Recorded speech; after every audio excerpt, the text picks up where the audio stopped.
রমজান মাসে যদি আমরা কেউ শুধুমাত্র সাহরি ইফতার করি, মাঝে আর কোনো পানাহার যৌনাচার না করি, তাতে রোজার যে স্ট্রাকচার সেটা দাঁড়িয়ে যাবে।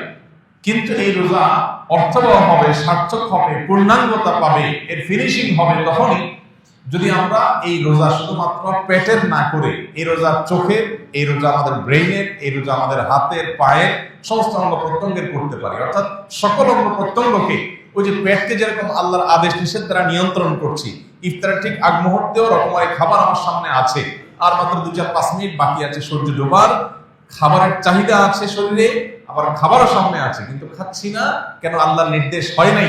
ঠিক একইভাবে আমার সামনে কোনো অপরাধ করবার সুযোগ আসছে, কোন যুবক তিনি হারাম কোনো অফার, অবৈধ কোনো প্রস্তাব পেয়েছেন কারোর কাছ থেকে, কোন যুবতী তিনি কোনো অবৈধ প্রস্তাব পেয়েছেন, হারাম প্রস্তাব পেয়েছেন। এই হারাম প্রস্তাব পাওয়ার পরও তিনি তার নিজ এবং সেই প্রস্তাব গ্রহণ করার সুযোগ দুইটাই থাকা সত্ত্বেও আল্লাহর এই ক্ষেত্রে অনুমোদন নাই, এখনো অনুমোদন হয় নাই, বৈধ সঙ্গী আল্লাহ এখনো দেন নাই। সেজন্য নিজেকে ওই পর্যন্ত অপেক্ষমান রাখা, সেজন্য প্রতীক্ষা করা, সেজন্য নিজেকে নিয়ন্ত্রণ করা, এই শিক্ষাটা কিন্তু সিয়াম আমাদেরকে দেয়। সো রমজান মাসের সিয়ামের লক্ষ্য উদ্দেশ্য কি?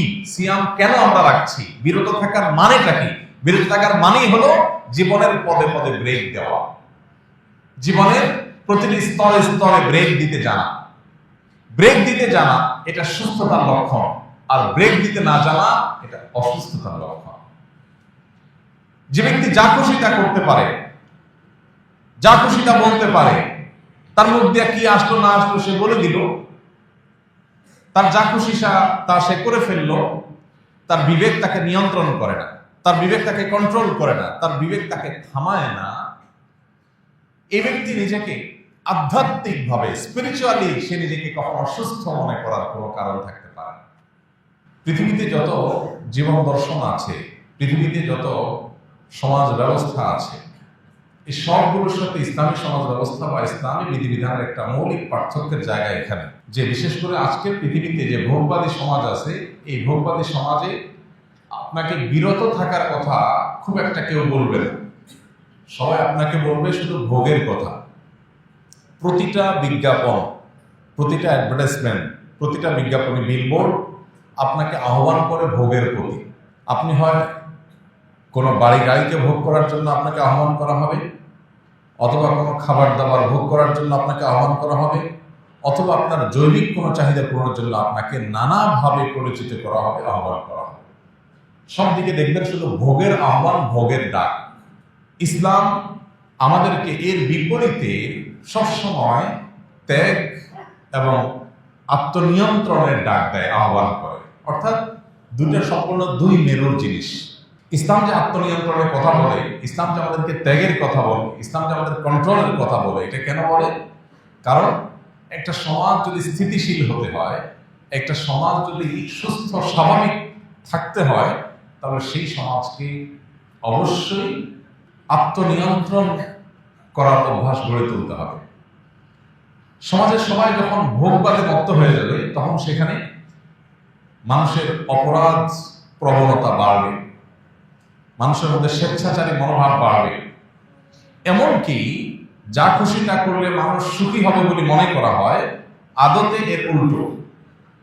যা খুশি তা যারা করে তারা মানসিকভাবে পৃথিবীর কোনো সমাজে সুখী থাকতে পারে না। এই জন্য ইসলাম আমাদেরকে সবসময় নিয়ন্ত্রণের কথা বলে।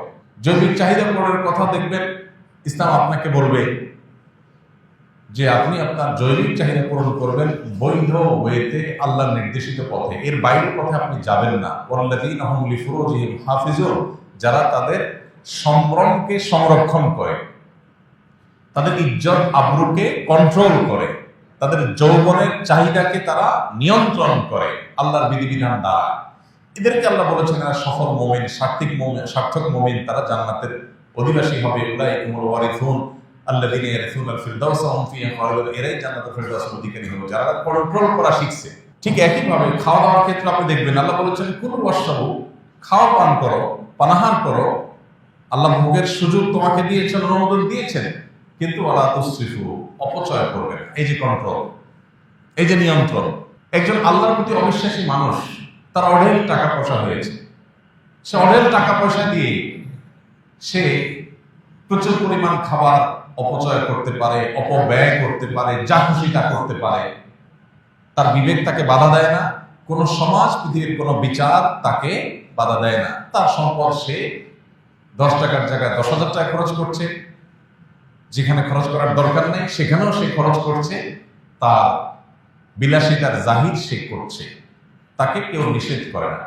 কিন্তু একজন মুসলিম যখন আল্লাহতে বিশ্বাসী হয়, যখন ইসলাম কিন্তু তাকে কন্ট্রোল করতে পারে, তুমি খরচ করো, ভোগ করো, কিন্তু অপচয় তুমি করতে পারো না, তোমার টাকা নষ্ট তুমি করতে পারো না, অজায়গায় তুমি খরচ করতে পারো না, এর জন্য তোমাকে আল্লাহর কাছে জবাবদিহি করতে হবে। তাহলে বর্তমান যে ভোগবাদী সমাজ ব্যবস্থা, এই সমাজ ব্যবস্থার সাথে ইসলামের পার্থক্যটাই হলো ইসলাম আমাদেরকে নিয়ন্ত্রণের কথা বলে। আর নিয়ন্ত্রণ মানুষের মনুষ্যত্বকে, মানুষের মানবিক গুণাবলীকে ধরে রাখতে সাহায্য করে। আমাদের সমাজে আর যত বিশৃঙ্খলা দেখতে পাই আমরা, যত অনাচার দেখতে পাই, যত অপরাধ প্রবণতা দেখতে পাই, এই সবগুলো হলো নিয়ন্ত্রণহীনতা থেকে। আপনি একজন সরকারি বেসরকারি কর্মকর্তা, কোনো কাজ জায়গা, কোনো অফিসের কোনো প্রতিষ্ঠানে, আপনার সামনে অবৈধভাবে সুযোগ গ্রহণ করা, ঘুষ গ্রহণ করা, অবৈধ উপার্জন করবার সুযোগ আপনার সামনে আসছে। আপনি চাইলেই সেটা করতে পারেন, কিন্তু আল্লাহ আপনাকে নিষেধ করেছেন, আল্লাহর সীমানা আছে এখানে, এটা আপনি ওভারটেক করতে পারেন না। সেই চিন্তা থেকে, সেই চেতনা থেকে আপনি সেই কাজটি করলেন না, আপনি নিজেকে বিরত রাখলেন। এর নাম ইসলাম।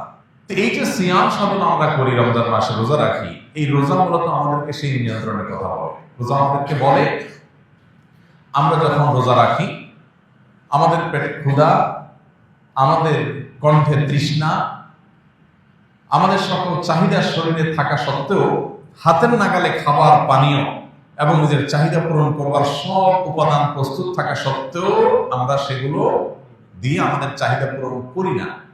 কেউ দেখছে না, আমি বদ্ধ প্রকোষ্ঠে, কোনো বদ্ধ কোঠায় আছি, কোনো কক্ষে আছি, সেখানে কোনো সিসি ক্যামেরাও নাই, কোনো মানুষজন নাই, ক্ষুধাও আছে, তৃষ্ণাও আছে, খাবারও আছে, পানিও আছে হাতের কাছে, কিন্তু আমরা কেউ খাই না।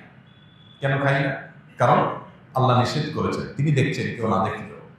ঠিক একইভাবে আমি যখন একাকী থাকি, তখন মোবাইলে হারাম কোনো ভিডিও, ফুটেজ, ছবি দেখার সুযোগ আমার সামনে এসেছে, মনেও চাচ্ছে, সুযোগও আছে, কেউ দেখছেও না, তারপরেও আমার মনে হতে হবে যে আল্লাহ আমাকে দেখছেন এবং তিনি নিষেধ করেছেন, তার নিষেধাজ্ঞা অমান্য করলে শাস্তির মুখোমুখি হতে হবে। সেই ভয়ের চেতনা থেকে যদি আমি সেটাকে স্কিপ করে চলে যেতে পারি, এটাই হলো সিয়ামের বার্তা, সিয়ামের শিক্ষা, সিয়ামের প্রশিক্ষণ। এটাই হলো সিয়ামের লক্ষ্য, যে সিয়াম আমাদেরকে আল্লাহ দিয়েছেন যে বিরত রাখা নিজেকে, এটা ট্রেনিং যেন আমরা করি। দিনের বেলায় 30 দিন আমরা দিনের বেলায় পান, আহার, যৌনাচার এগুলোর সুযোগ থাকা সত্ত্বেও, নিড বা প্রয়োজন থাকা সত্ত্বেও আমরা সে পথে পা বাড়াই না আল্লাহর ভয়ে। অতএব এই যে বিরত থাকার শিক্ষা রমজান মাসে আমরা পেয়েছি, এটাকে আমাদের সামগ্রিক জীবনে যদি আমরা ইমপ্লিমেন্ট করতে পারি, বাস্তবায়ন করতে পারি, তবে আমাদের সেই সিয়াম সাধনা সার্থক হবে ইনশাআল্লাহ। তাহলে রমজান মাসের পুরো আয়োজন, সকল প্রচেষ্টাকে যদি আপনি সফল এবং সার্থক করতে চান, তাহলে আপনার প্রথম কর্মসূচি হতে হবে সিয়াম বা রোজার লক্ষ্য এবং উদ্দেশ্যকে মাথায় রেখে যথাযথ উপায়ে রমজান মাসে সিয়াম সাধনা করা, রোজা রাখা। এই জন্য ভাইরা, আজ অস্থিতিশীল পৃথিবীকে যদি আবার স্থিতিশীল করতে হয়, ডিপ্রেশনে হাবুডুবু খাওয়া সমাজকে যদি প্রকৃত সুখের সন্ধান দিতে হয়, তাহলে সিয়ামের শিক্ষাকে আমাদের জীবনে ধারণ করতে হবে। বিরত থাকা, ব্রেক দেওয়া, থামতে জানা, এটা আমাদেরকে শিখতে হবে। আল্লাহ আমাদেরকে সেই তৌফিক দান করুন। আমরা রমজান মাস জুড়ে রোজা রাখি, অনেকে প্রতি বছর রাখি, কিন্তু এই সিয়াম আমাদের মধ্যে সেই আবহ তৈরি করে না যে আবহ আমাকে মুত্তাকি করবে, পদে পদে আমি ব্রেক দিতে শিখবো। এর প্রধান কারণ হলো সিয়ামের লক্ষ্য উদ্দেশ্য মাথায় রেখে আমরা রোজা রাখি না। জাস্ট আল্লাহ ফরজ করেছেন সেজন্য। আল্লাহ তো ফরজ করেছেন, পাশাপাশি তার লক্ষ্য বলেছেন লাআল্লাকুম তাত্তাকুন, রোজা রাখলে আশা করা যায় তোমরা মুত্তাকি হতে পারবে। বিরত থাকা, থামতে শেখা, ব্রেক দিতে পারা, এটা শিখবে তোমরা। সামগ্রিক জীবনে যখন সেটাকে ইমপ্লিমেন্ট করবে তখন তোমার জীবন সফল হবে, সার্থক হবে, মুত্তাকি হবে, খাঁটি মুমিন হবে, আল্লাহর প্রিয় বান্দা হবে, এবং তুমি সুখী মানুষ হবে দুনিয়াতে এবং আখিরাতে। সেই লক্ষ্যকে মাথায় রেখে আমাদেরকে প্রতিদিনের সিয়াম সাধনা করতে হবে।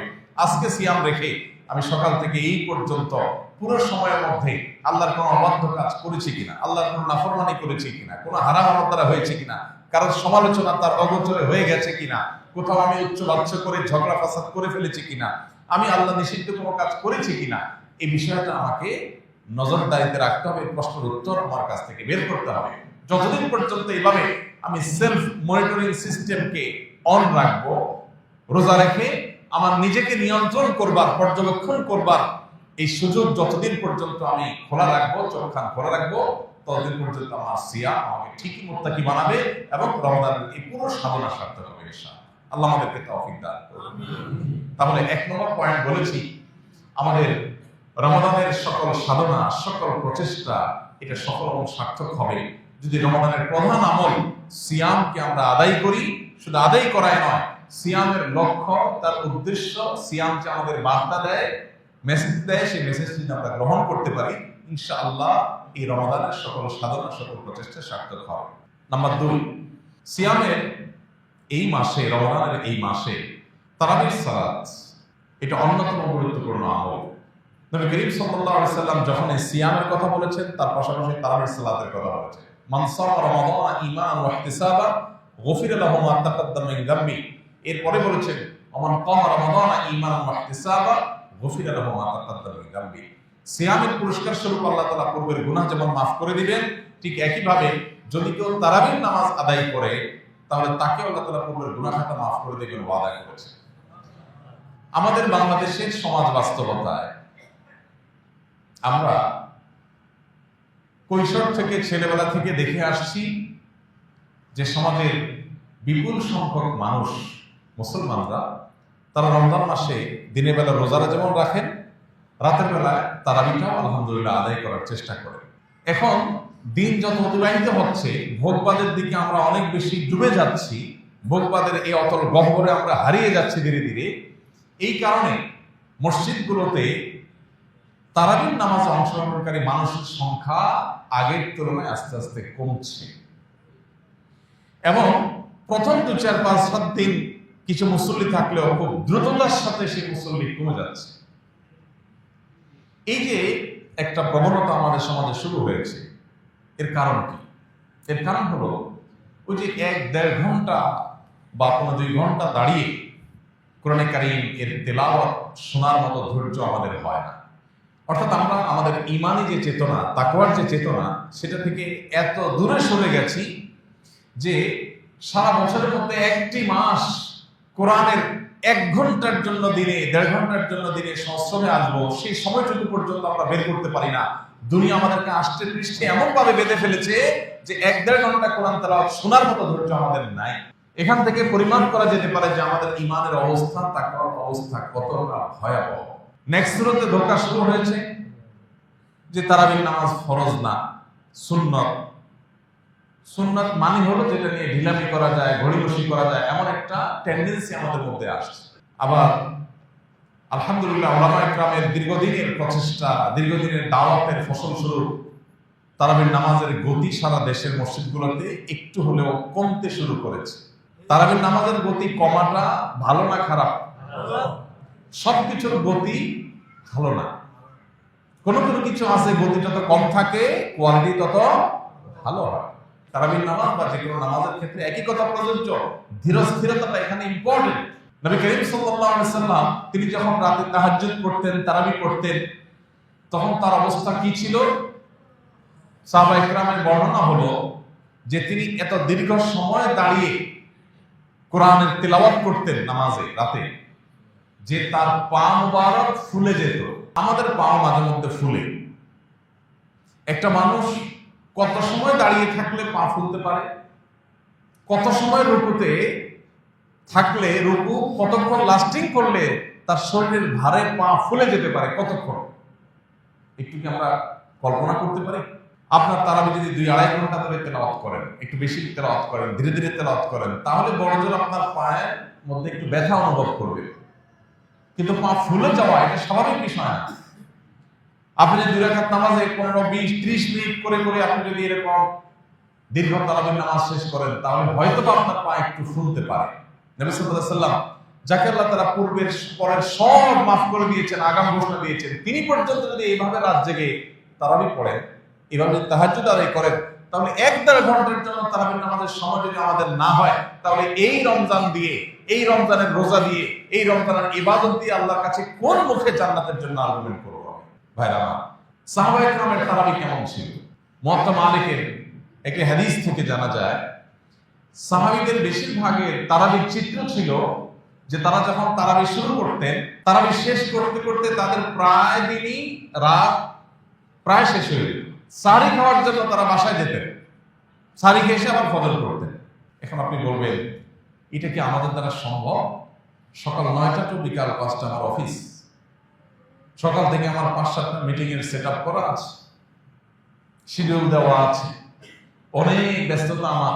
ভাইরা আমার, দুনিয়াতে আমরা সবাই জানি, একেবারে যে ব্যক্তি বদ্ধ পাগল হয়তো সেও জানে যে দুনিয়াতে আমরা খুব অল্প সময়ের জন্য এসেছি, আমরা কেউ চিরকাল এখানে থাকবো না। বেশিরভাগ মানুষের জীবনের ক্রিম টাইম পার হয়ে গেছে। আমরা এখানে যারা আছি, আমাদের বেশিরভাগ মানুষের জীবনের ক্রিম টাইম অলরেডি ক্রস চলে গেছে। এখন যে লাইফটা আছে সামনে, এটা হলো জীবনের বাতিল অংশ। 30, 35, 40 যাদের এইজ হয়ে গেছে, ভোগের সময় শেষ।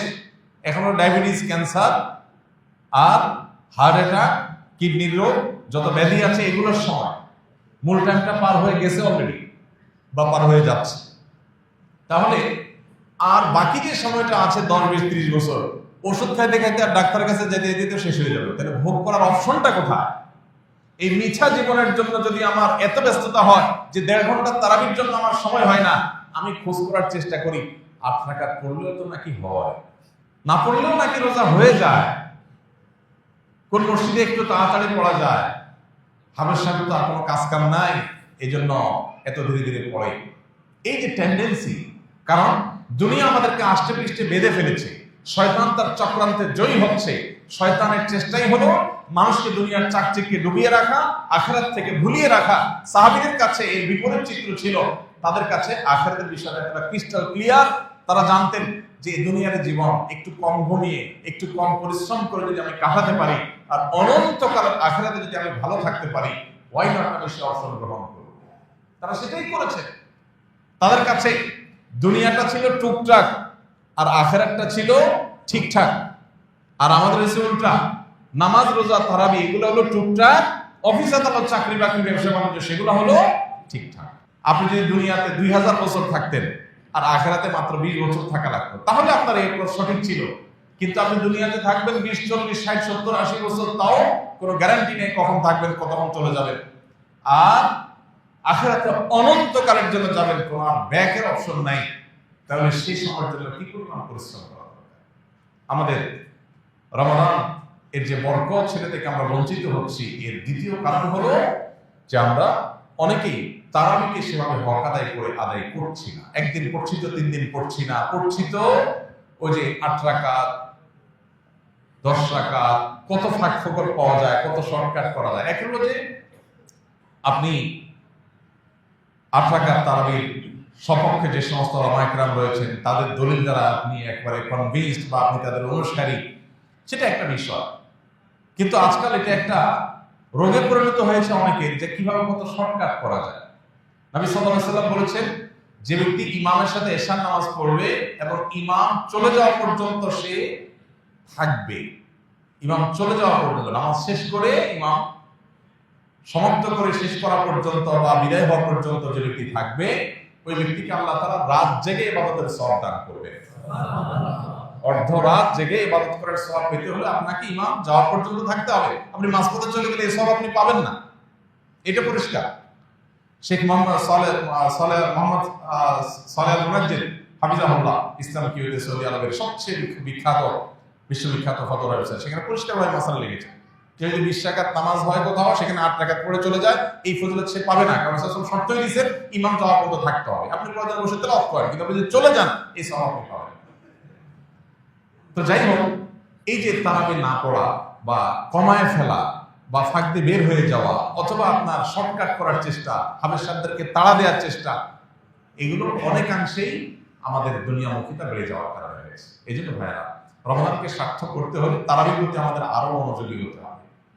তারাবির তেলাওয়াত হাবের সাহেবদেরকে এমন ভাবে করতে বলতে হবে যেন আপনি স্পষ্ট বুঝতে পারেন, শুধু শেষে ইয়া আলামুন আর তাআলামুন বুঝেন, মাঝখানে তার কিছু বুঝেন না। এটা কি তারাবি না তামাশা?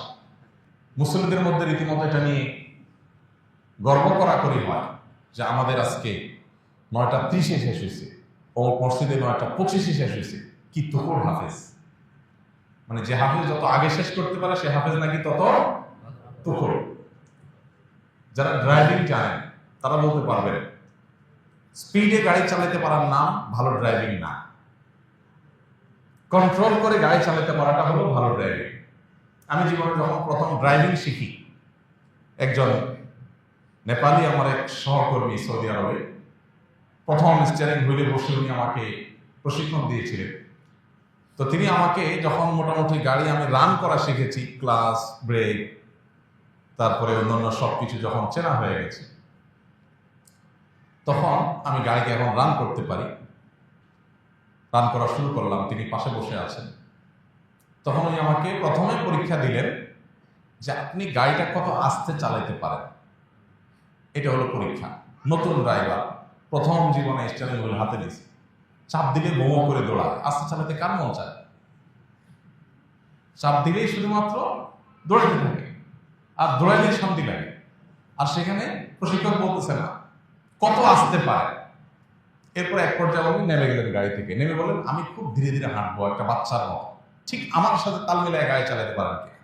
আমি দেখি কিন্তু ডিফিকাল্ট, ম্যানুয়াল গিয়ার হলে গাড়ি বন্ধ হয়ে যাচ্ছে, স্টার্ট বন্ধ হয়ে যাচ্ছে, এত আস্তে চালাতে গেলে বন্ধ হয়ে যাচ্ছে, স্কার্টারের সাথে ক্লাচের সমন্বয় করা কঠিন হয়ে যাচ্ছে। তখন বলেন যে ড্রাইভার হয়ে উঠতে হলে আস্তে চালানো শিখতে হবে। জোরে সবাই চালাতে পারে, জোরে চালানোর পরে দাঁড়ান দৌড়ান কোথাও মারছেন না মারছেন তো পরের ইস্যু, কিন্তু আস্তে যে চালাতে পারে, নিয়ন্ত্রণ যে করতে পারে, সে হলো ড্রাইভার। তা হাফেজ সাহেব কি করছে মাঝখান দিয়ে কিচ্ছু বললেন না, তুফানের মতো ফেনা চলে ফেললো না, শুধু আলামুন আর তাআলামুন বললো। আপনি বললেন বাপরে বাপ, কি হাফেজ, কিছুই বোঝা যায় না। যেমন মুসল্লি তেমন হাফেজ। এই জন্য তেলাওয়াত ধীরে ধীরে করতে পারা, এটা সব হাফেজ পারে না, তুফুর ভাবে হুলস্থুল ভাবে সবাই করতে পারে। এই জন্য ভাই, রমজান মাস জুড়ে আমরা চেষ্টা করবো ইনশাআল্লাহ আমাদের তারাবির নামাজে আরো বেশি মনোযোগী হতে। তারাবির নামাজকে অর্থবহ করবার জন্য আমরা একটা বই গত বছর লিখেছিলাম, তারাবির সালাতে কোরআনের বার্তা। বাংলাদেশে যত ধর্মীয় বই বিক্রি হয়েছে, রকমারির অ্যালগোরিদম অনুযায়ী, তাদের হিসেব অনুযায়ী এই বইটা বাংলাদেশের সর্বোচ্চ ধর্মীয় ক্যাটাগরির সর্বোচ্চ বিক্রিত বই, তারাবির সালাতে কোরআনের বার্তা। এটাও ইমাম সাহেবের কাছে পেয়ে যাবেন, হয়তো আপনারা নিতে পারেন কারো লাগবে। আমি যেখানে তারাবি পড়ি আমার বাসার পাশে মসজিদে, সেখানে আমি চেষ্টা করি যেদিনই থাকি প্রতিদিনই তারাবির সার সংক্ষেপটা আমি 5-7 মিনিটে মুসল্লিদের সামনে তুলে ধরি। 3-4 পৃষ্ঠায় সার সংক্ষেপটা তুলে ধরা আছে। অতএব এইটা আপনি বাসায় যদি একটু দেখে আসেন, তাহলে আপনার ওই যে তারাবিতে আপনার যে একটা বিরক্তি লাগে অনেকের, এই বিরক্তিটা আর লাগবে না ইনশাআল্লাহ। আপনি যে অর্থটা বুঝেন কি আছে না আছে, রিলেট করতে পারবেন, মনোযোগটা আপনার বাড়বে ইনশাআল্লাহ। আল্লাহ আমাদেরকে তারাবিটাকে যথাযথভাবে আদায় করার তৌফিক দান করুন। ভাইরা, এই যে কোরআন তেলাওয়াত করি আমরা বা কোরআন তেলাওয়াত শুনি, এটা যে কত বড় একটা ট্রিটমেন্ট।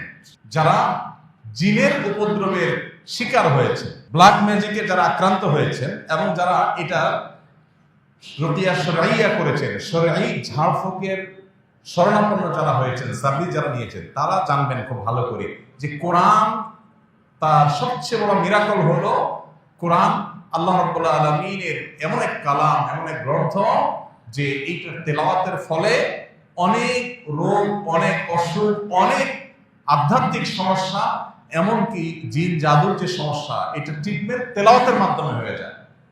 আমার পরিচিত একাধিক মানুষ, পার্সোনালি আমি খুবই চিনি, ব্যক্তিগতভাবে ফ্যামিলিগতভাবে আমার সাথে ভালো সম্পর্ক আছে, এরকম মানুষ আছে। একসাথে উমরা করতে গেছি, ওনার ফ্যামিলিতে জিনের সমস্যা অনেক, উপদ্রব ভয়ঙ্কর। তো রমজানে যখন মক্কায় হারাম শরীফে একদিন, 2 দিন, 3 দিন তারাবির নামাজ পুরার সময় উনি ওনার ফ্যামিলি তারা সামিল হয়েছেন, তেলাওয়াত শুনেছে, এরপর থেকে তাদের অসুস্থতা ভয়ঙ্করভাবে বেড়ে গেল। আমাদেরকে জানালেন যে হঠাৎ করে একবার বেহুশ হয়ে যাওয়ার অবস্থা, সহ্য করা যাচ্ছে না, তেলাওয়াত কাহিনী কি। তো আমি রাকিদের সাথে যোগাযোগ করলাম, বিভিন্নভাবে পরামর্শ আলোচনা করলাম, করার পরে অ্যাসেসমেন্ট করে দেখা গেল যে মেডিসিন জায়গা মতো পড়েছে, অর্থাৎ এই যে তেলাওয়াত হচ্ছে সেই তেলাওয়াতের ফলে তার ট্রিটমেন্ট শুরু হয়ে গেছে। তখন সে ভদ্রলোক আমাকে বললেন, ভাই আমার তো ফ্লাইট কালকেই ছিল, তা আমি ফ্লাইট টিকিট ক্যান্সেল করে নতুন করে টিকিট করতেছি, আমি ইনশাআল্লাহ আরো 1 সপ্তাহ পরে যাব, মানে আরো 1 সপ্তাহ ট্রিটমেন্ট নেব। তিনি আরো 1 সপ্তাহ থাকলেন, এরপরে অনেকটা সুস্থ হয়ে তার ফ্যামিলি তিনি দেশে ফিরেছেন। আমার নিজের সাথে এক ব্যক্তির ঘটনা, একসাথে আমরা গেছি। এই জন্য ভাইরা, তারাবির নামাজের তেলাওয়াত শুনতে আপনার কষ্ট হয়, বিরক্তি লাগে, আপনি চলে যান। এক বসায় শুধুমাত্র ফেসবুক, ইউটিউবে আপনি প্রতিদিন অন্তত 1-1.5-2 ঘন্টা পার করে দেন, আপনি টেরও পান না। সেখানে 15 মিনিট বেশি যাচ্ছে তারাবিতে, 20 মিনিট বেশি যাচ্ছে, আপনার সহ্য হচ্ছে না। আপনি চলে যেতে পারলে আপনি বাঁচেন, মনে হয় যে আপনার সময়ের অনেক দাম। আপনি সেই মানুষ যে দিনে ঘন্টাকে ঘন্টা আপনার সোশ্যাল মিডিয়াতে মোবাইল ধরছেন, যে 30 মিনিট চলে গেছে আপনি টেরও পান না। যা শুধু একটা মেসেজ চেক করার জন্য পকেটে বের করছেন, কোথাকার মেসেজ থেকে কোথায় চলে গেছেন আপনি জানেন না, আধা ঘন্টা শেষ, 40 মিনিট শেষ। সেই মানুষ যদি তারাবির নামাজে আপনার কাছে বিরক্তি মনে হয়, সময় দিতে কষ্ট মনে হয়, তাহলে কি জবাব আল্লাহর কাছে দিবেন? এই জন্য আপনার নিজের কল্যাণে, নিজের প্রয়োজনে আপনি তারাবির নামাজে মনোযোগ দিয়ে শুনেন, মনোযোগ দিয়ে তারা শুনেন। মনোযোগটা ইম্পর্টেন্ট। যত মনোযোগ দিয়ে শুনবেন, আপনার ভেতরে পুরো ট্রিটমেন্ট হয়ে যাবে শরীরে। মুসলমানদের ঘরে আজকে যত অকল্যাণ, যত জিনের উপদ্রব, যত ব্ল্যাক ম্যাজিকের উপদ্রব, ঘরে ঘরে। আমাদের অফিসে, ফাউন্ডেশনে 100টা ফোন যদি দিনে আসে, 100 বেশি ফোন আসে, 100টা ফোন যদি প্রতিদিন আসে, তার 80টা আসে এই ব্ল্যাক ম্যাজিকের রোগ সম্পর্কে। ঘরে ঘরে এখন সব মানুষ টের পাচ্ছে না। অনেক বড় বড় ডাক্তার, মেডিকেল কলেজের প্রিন্সিপাল, তারা পর্যন্ত মাঝে মধ্যে সশরীরে আসেন, এসে বলেন, ভাই আমি মেডিকেল কলেজের প্রিন্সিপাল, আমি জানি এটা কোনো ফিজিক্যাল সমস্যা না, আমার ফ্যামিলিতে এই যে সমস্যা আমি দেখছি, কোনো চেক আপে কোনো কিছু ধরা পড়ছে না, দেশে বিদেশে ট্রিটমেন্ট সব করা শেষ, কিচ্ছু ধরা পড়ছে না, রোগের কোনো কুলকারা নেই, এটা অস্বাভাবিক কিছু। ঠিকই রুকিয়া করছে, সাথে সাথে আল্লাহ তাআলা ফল দিচ্ছে। কোরআনের যদি জীবন্ত কোনো অলৌকিকত্ব দেখতে চান, তাহলে কোরআন তেলাওয়াতের মাধ্যমে কিভাবে মানুষকে আল্লাহ তাআলা ট্রিটমেন্ট করেন, এটা আপনি দেখতে পারেন ভাইরা আমার। এই জন্য কোরআনে কিন্তু আল্লাহ এটাকে শেফা বলেছে, কোরআনের মাধ্যমে আরোগ্য লাভ হয়। এই জন্য আমাদের রমাদানে মনোযোগ দিয়ে তারাবি শুনতে হবে না, আমাদের কল্যাণে সব যেমন হবে, আমাদের ট্রিটমেন্ট হবে, আধ্যাত্মিক ট্রিটমেন্টও হবে, আবার বিভিন্ন ধরনের এই জিন জাদু ইত্যাদি ট্রিটমেন্ট হবে। আল্লাহ আমাদেরকে তারাবির নামাজকে সুন্দরভাবে, যথার্থভাবে আদায় করার তৌফিক দান করুন। রমাদানকে সার্থক করার জন্য তৃতীয় কর্মসূচি হলো, রমজান মাসে সকল গুনাহের ব্যাপারে জিরো টলারেন্সে চলে যাবে। সকল গুনাহ, সকাল থেকে রাত পর্যন্ত ফেসবুক, ইউটিউব থেকে যদি আপনি গুনাহ থেকে বেঁচে থাকা কঠিন হয়, তাহলে এগুলো আপনি আনইনস্টল করে ফেলান মোবাইল থেকে। আমি অনেক যুবককে চিনি পার্সোনালি, যে যুবকরা রমজানের শুরুতে শুধুমাত্র যোগাযোগ রক্ষার জন্য হোয়াটসঅ্যাপ, মেসেঞ্জার 1-2টা অ্যাপ রেখে, আর বাকি যেগুলো সময় কিল করে বা চোখের গুনাহ করায়, এই অ্যাপগুলোকে মোবাইল থেকে বিদায় করে দেয়। একটা মাসের জন্য যদি আপনি চেষ্টা করেন, অন্তত গুনাহ থেকে বাঁচার অভ্যাস আপনার গড়ে উঠবে।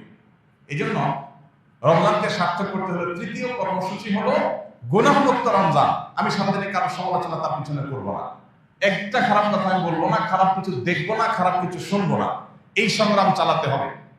যদি আপনি এটাতে সাকসেস হন, জয়ী হন, তাহলে যে তাকওয়ার ট্রেনিং আপনার হয়ে যাবে, অভ্যাস গড়ে উঠবে, ইনশাআল্লাহ আপনার পথ ধরে রাখতে পারবেন। 4 নম্বর সর্বশেষ কর্মসূচি হলো শেষ 10 দিন ইতিকাফ করবেন। শেষ 10 দিন ইতিকাফ মাস্ট। ইতিকাফটা যদি আপনি শেষ 10 দিন মসজিদে করতে পারেন এবং ইতিকাফ বসে অতিরিক্ত অপ্রয়োজনীয় মোবাইল টিপাটিপি বন্ধ করতে পারেন, অটোমেটিকলি আপনার রমজানকে আপনি সার্থক করতে পারবেন ইনশাআল্লাহ। কারণ যখন আপনি মসজিদে নিজেকে আবদ্ধ করে ফেলবেন 10 দিনের জন্য, আপনি যখন বাহিরে যেতে পারবেন না এবং অপ্রয়োজনে মোবাইল টিপাটিপি আপনি যখন করার অপশনটা বন্ধ হয়ে যাবে, অটোমেটিকলি আপনার তেলাওয়াত আসবে, দোয়া আসবে, আল্লাহর স্মরণ আসবে, আল্লাহর জিকির হবে এবং আপনি ভালো কাজ করতে পারবেন। এই জন্য লাইলাতুল কদর পেতে হলেও ইতিকাফের কোনো বিকল্প নাই। ইতিকাফ করার জন্য মসজিদগুলোতে লটারি হওয়া দরকার। দুর্ভাগ্য আমাদের, এখন ইতিকাফ করার জন্য লোক খুঁজে পাওয়া যায় না। এই জন্য ভাইরা, ইতিকাফ এমন একটা আমল, যে আমল আপনি একবার করলে এটার যে তৃপ্তি, এটা অনুভব করলে আপনি আর ছাড়তে পারবেন না। আল্লাহ তাআলা আমাদেরকে ইতিকাফের এই গুরুত্ব বোঝার তৌফিক দান করুন।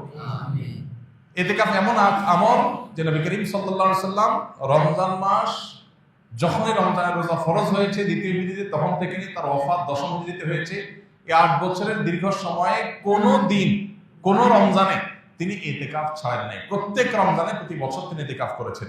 যে আমল প্রিয় নবীজি একটি রমজানে একটি বছরও ছাড়েন নাই, সেটা আপনি জীবনে 1 বছরও করেন নাই। বেশিরভাগ মুসল্লিদের অবস্থা। এখানে হাত তুলতে বলা হয়, কারা কারা জীবনে ইতিকাফ করেছেন, অল্প কিছু হাত উঠবে। বেশিরভাগ মানুষ জীবনে একবারও বসেন নাই। যেটা রাসূল সাল্লাল্লাহু আলাইহি ওয়াসাল্লাম জীবনে একবারও ছাড়েন নাই, সেটা আপনি জীবনে একবারও করেন নাই। আপনি কি উম্মত, কি জান্নাত প্রত্যাশী, আপনি নিজের মূল্যায়ন নিজে করেন। রাসূল সাল্লাল্লাহু আলাইহি ওয়াসাল্লাম জীবনে যেটা ছাড়েন নাই, এটা আপনি 1-2 বার হলে তো করবেন। এই জন্য ইতিকাফ করার নিয়ত করবো তো ইনশাআল্লাহ। এখন থেকে বলতেছি, কারণ ইতিকাফ 20 রমজান সন্ধ্যা সূর্য ডোবার আগে আগে আপনাকে শুরু করতে হবে। তখন বললে তো আর আপনি প্রস্তুতি নিতে পারবেন না। এখন আগে থেকে বললাম 10-12 দিন সময় আছে, এর মধ্যে আপনি প্রস্তুতি নেন, প্রিপারেশন নেন, পরিকল্পনা করেন।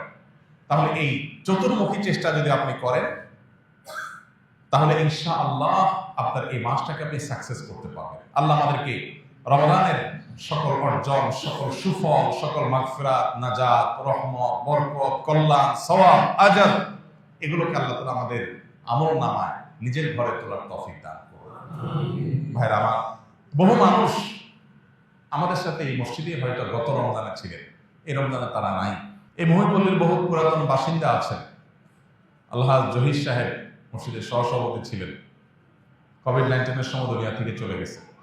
এখনো চোখের সামনে ভাসে কিভাবে তিনি পায়চারি করতেন, ভালো মতো মানুষের মধ্যে থাকে, কিন্তু চাতক পাখির মতো চেয়ে থাকতেন যে কোনো রাস্তাঘাট যেন নষ্ট না হয়, কেউ যেন অনাচার না করে।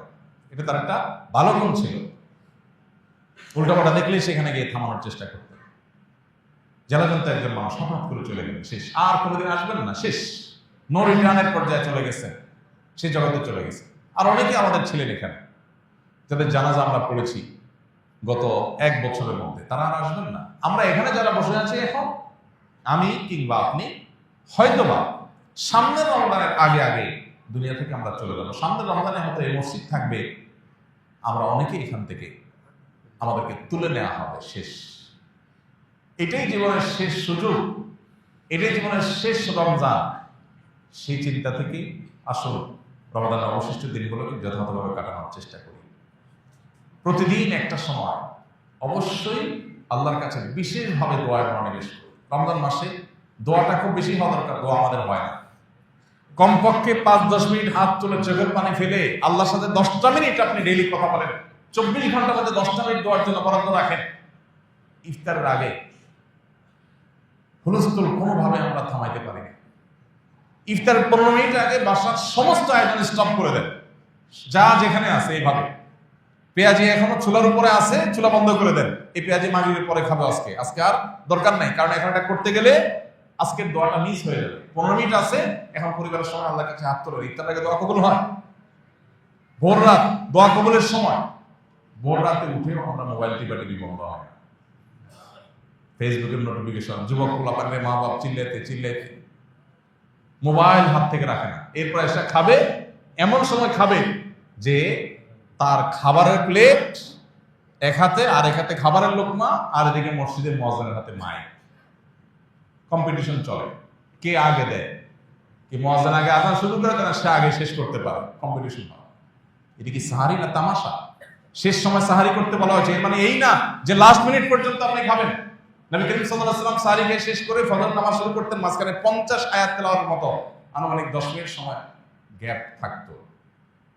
তাহলে শেষের দিকে সাহারিতে শেষে করেন আর আগে করেন, ভোর রাতে যখন উঠেন একটু দোয়া, এটা যদি আপনি করেন ইনশাআল্লাহ বিদিল্লাহ রমজানটা আপনার কাছে প্রাণবন্ত হবে, উপভোগ্য হবে। আপনি রমজানকে ফিল করতে পারবেন। 10টা মিনিট করে ডেইলি কাতার ব্যবস্থা করার অভ্যাস করেন, পরিবারের সব সদস্যদেরকে নিয়ে বা যার যার মতো করে সবাই দোয়া করেন। চেষ্টা করব তো ইনশাআল্লাহ। আল্লাহ আমাদেরকে তৌফিক দান করুন। আস-সুন্নাহ ফাউন্ডেশন, উম্মার স্বার্থে সুন্নাহর সাথে।